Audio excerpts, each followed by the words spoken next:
नमश्चंडिकाय। अथ दुर्गा सप्तशती नवम अध्यायः। देवी ने किस प्रकार निशुंभ नामक राक्षस का वध किया, यह नवम अध्याय में बताया गया है। साथ ही साथ देवी के दूसरे स्वरूपों ने कैसे राक्षसों का संहार किया, इसका भी संक्षेप में वर्णन किया गया है।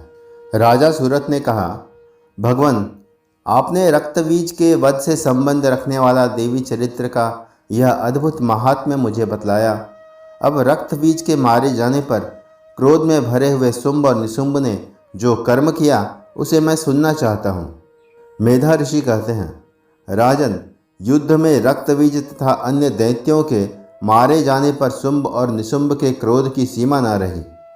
अपनी विशाल सेना इस प्रकार मारी जाती देख निशुंभ अमरस में भरकर देवी की ओर दौड़ा। उसके साथ असुरों की प्रधान सेना थी। उसके आगे पीछे तथा पार्श्व भाग में बड़े बड़े असुर थे, जो क्रोध से ओठ चबाते हुए देवी को मार डालने के लिए आगे आए। महापराक्रमी शुंभ भी अपनी सेना के साथ मातृगणों से युद्ध करके क्रोधवश चंडिका को मारने के लिए आ पहुंचा। तब देवी के साथ शुंभ और निशुंभ का घोर संग्राम छिड़ गया। वे दोनों दैत्य मेघों की भांति बाणों की भयंकर वृष्टि कर रहे थे।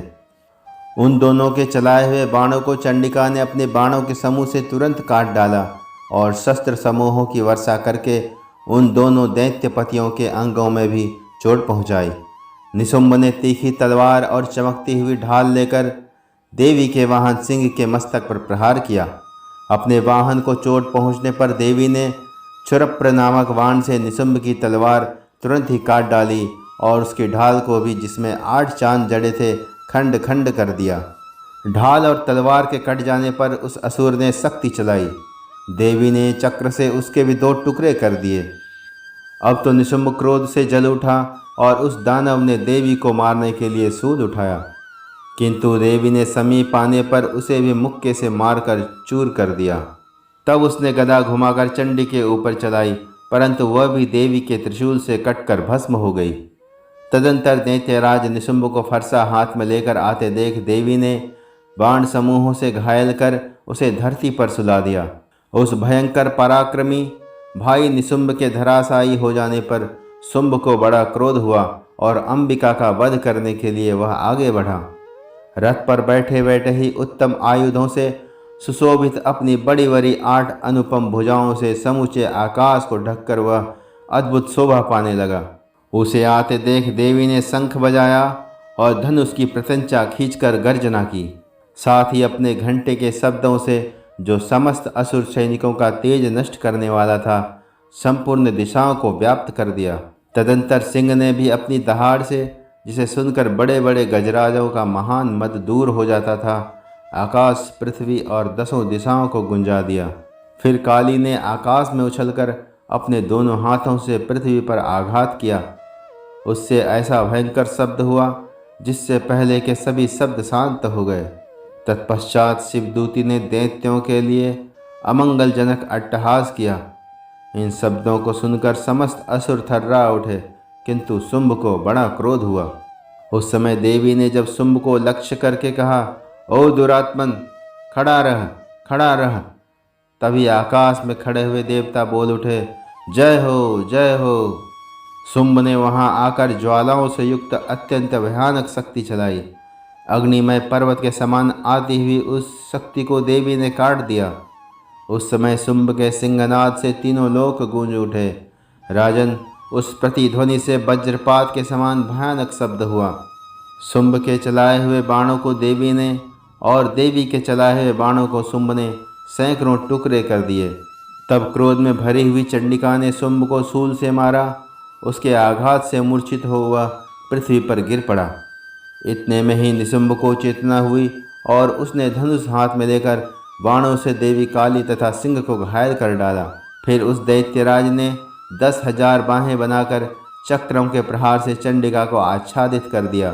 तब दुर्गम पीड़ा का नाश करने वाली भगवती दुर्गा ने कुपित होकर अपने बाणों से उन चक्रों तथा बाणों को काट गिराया। यह देख निशुंभ दैत्य सेना के साथ चंडिका का वध करने के लिए हाथ में गदा ले बड़े वेग से दौड़ा। उसके आते ही चंडी ने तीखी धार वाली तलवार से उसकी गदा को शीघ्र ही काट डाला। तब उसने शूल हाथ में लिया। देवताओं को पीड़ा देने वाले निशुंभ को शूल हाथ में लिए आते देख चंडिका ने वेग से चलाए हुए अपने शूल से उसकी छाती छेद डाली।